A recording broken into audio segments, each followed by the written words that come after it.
Inaasahang matatapos sa bukas ang Commission on Elections sa pagsuyod sa Statement of Contribution and Expenditures o SOSE kaugnay sa mga government contractor na nag-donate sa mga kumandidato ng eleksyon 2022. Ayon sa COMELEC, nasa 26 na silang nakitang kontratista na nag-donate sa mga kandidato.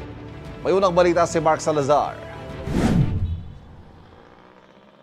Magdadalawang buwan ang hinihintay ng COMELEC ang sagot ng Department of Public Works and Highways o DPWH kung nangontrata ba sa gobyerno ang 54 na kontratistang nag-donate umano sa mga kandidato noong eleksyon 2022. Kung oo, violation ito ng Omnibus Election Code at papangalanan sila agad ng COMELEC at kakasuhan.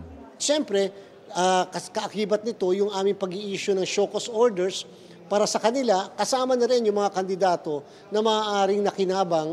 Pero ngayon pa lang, may 26 na kontratista na silang nakitang nag-donate sa mga kandidato. Kabilang sa 4 na nanalong senador, 2 natalong senador, 6 na kumandidato sa pagka-district congressman at 2 kumandidatong party list. Batayan sa mga Statement of Contribution and Expenditures o yung SOSE o yung tala ng mga kontribusyon na tanggap at ginastos ng mga kumandidato nitong eleksyon 2025. Hindi pa pinapangalanan ng mga nakatanggap ng donasyon mula sa mga kontratista. Sapagkat hindi pa naman tapos yung ating pangangalap ng mga iba pang impormasyon doon sa SOSE. Pero number 2, ilalahad naman po namin ang lahat ng yan basta magkaroon ng confirmation lang ang ating pong DPWH. Inaasahang matatapos ang pagsuyod sa lahat ng SOSE sa Biyernes.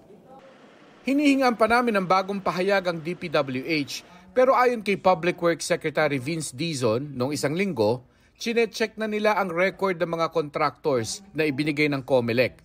Agad-aniyan nilang babalikan ng COMELEC kung tapos na sila. Kabilang din sa mga iimbestigahan ng COMELEC ang donasyon ng mga minahan sa mga kandidato na bawal din sa batas. After po kasi ng national and local elections ng 2025, yung contractors ay pupuntahan namin ang mga mining companies naman, kasama na rin po yung mga may franchise o prangkisa mula sa gobyerno. Yan po kasi ay mga prohibited din o pinagbabawal magbigay ng donasyon sa mga kandidato.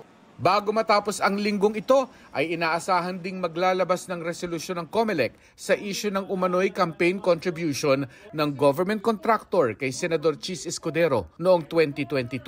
Hindi aniya makikialam si COMELEC Chairman George Garcia sa issue. Ako'y nagsilbi bilang abogado ng naturang buting senador and therefore minamarapat ko na kahit yung magtanong man lang. Ito ang unang balita. Mark Salazar para sa GMA Integrated News.